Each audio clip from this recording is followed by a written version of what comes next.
And at most. भाई सिर दर्द होने लग पड़ता है, क्या है ये दोनों। चलिए आज मैं आपको बिल्कुल सिंपल वे में समझाऊंगी कि एटलीस्ट क्या है और एट मोस्ट क्या है, कैसे इसके क्वेश्चन को सॉल्व करना है। चलिए देखते हैं।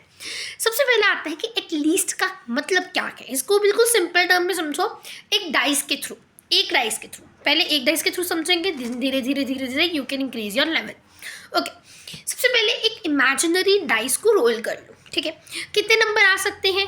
5 and 6 नंबर आ सकते हैं ना डाइस पे। 6 फेसेस होते हैं, 1 2 3 4 5 6। यस, तो मैंने कहा कि एटलीस्ट 2 का क्या मतलब होगा कि 2 तो होगा ही होगा और उसके आगे वाले भी हो सकते हैं।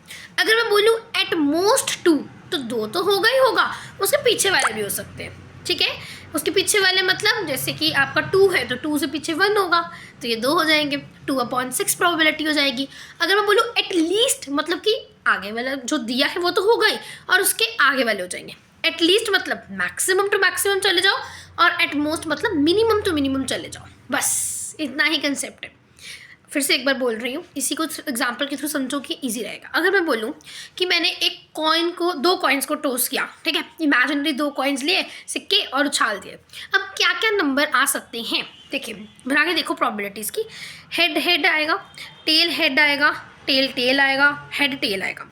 अगर मैं बोलूँ कि एटलीस्ट वन हेड मतलब 1 हेड तो होगा, उससे ज़्यादा भी जाने तो कोई टेंशन नहीं।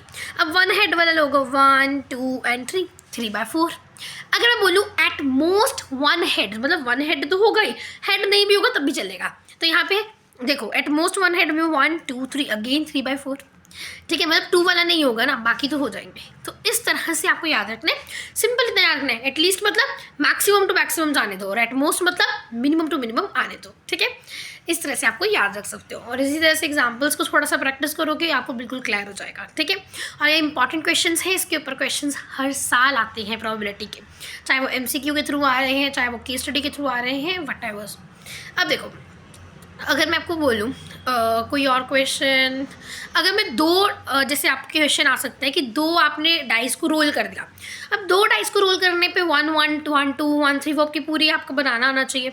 अच्छा, सैम्पल स्पेस बना लोगे। अब आपको क्वेश्चन कैसे आते हैं, तो जैसे सम ऑफ द नंबर्स एटलीस्ट 2 होने चाहिए, सम ऑफ द नंबर्स एटलीस्ट 5 होने चाहिए, प्रोडक्ट 9 होना चाहिए। इस तरह से क्वेश्चन आएंगे। प्रोडक्ट 9 तो नहीं होगा, ठीक है, मतलब ऐसे प्रोडक्ट 6 होना चाहिए, 12 होना चाहिए, 9 भी हो सकते हैं। तो इसी तरह से आपके क्वेश्चन आ रहे होते हैं कि प्रोडक्ट होना चाहिए, सम होना चाहिए, फिर उसके बाद इवन नंबर्स होने चाहिए। इवन नंबर क्या होते हैं, ओड नंबर क्या होते हैं, प्राइम नंबर क्या होते हैं, कंपोजिट नंबर्स क्या होते हैं, ये आपको पता होना चाहिए इस क्वेश्चन को प्रैक्टिस करने के लिए।